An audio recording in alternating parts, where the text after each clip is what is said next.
Praise be to God on this beautiful morning. Let us once again turn our attention to the word of the Lord. Today's message is taken from the Gospel of Matthew, chapter 14, starting from verse 13. The feeding of the 5,000. This is a story we all know very well. From little children to adults, everyone is familiar with it. But within this story, there is a deeply expanding message. We need to ask a few important questions. First, how did such a massive crowd suddenly gather around Jesus? He ministered on other days too, but we don't see such a crowd like this. The answer was found earlier. Before this miracle, the disciples were sent out 2 by 2 on a mission. Jesus told them not to take anything, no food, no extra clothes, just go and serve. And they did. They ministered. And powerful things happened. We don't know how long they did this, maybe weeks or even longer. When they returned to Jesus, people followed them. The crowds had seen miracles, healings, and teachings. The disciples had become very prominent. People were running behind them asking for healing and help. It became overwhelming. The disciples were extremely busy, no time to eat or rest. So Jesus took them to a deserted place, but the crowd followed them there too. It says 5,000 men were present, and with women and children, it could have been over 10,000 people.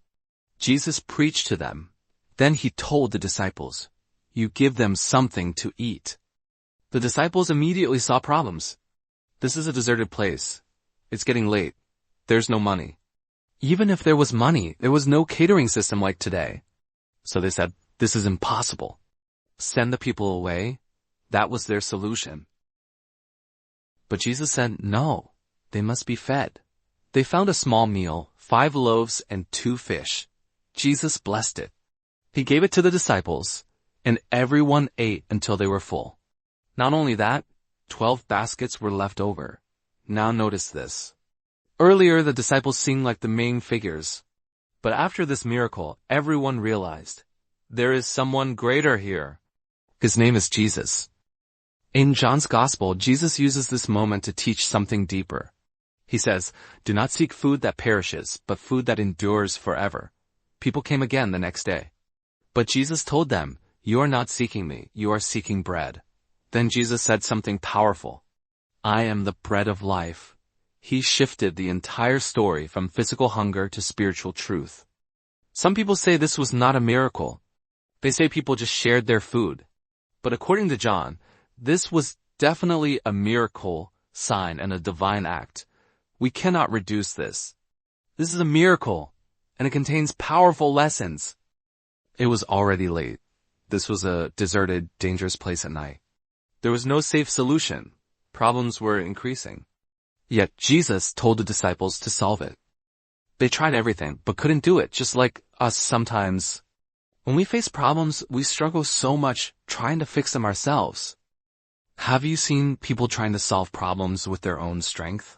Sometimes one problem becomes 1,000 problems. But Jesus teaches something important.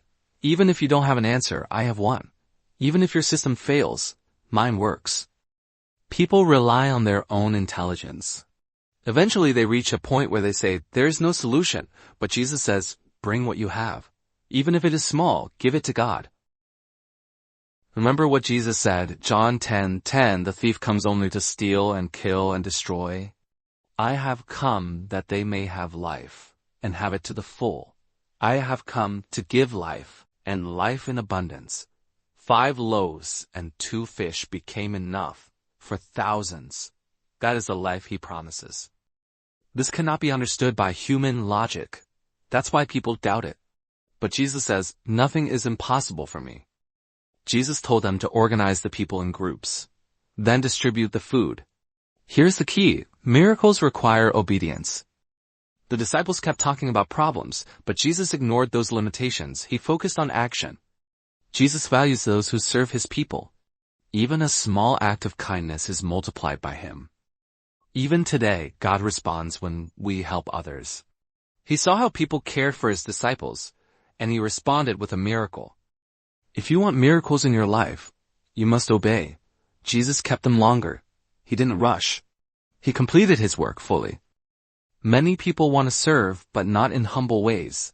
Jesus made the disciples collect leftovers. Why? teach them humility and responsibility. Nothing should be wasted. God values what He provides. Today we waste so much. We act wise but miss spiritual truth.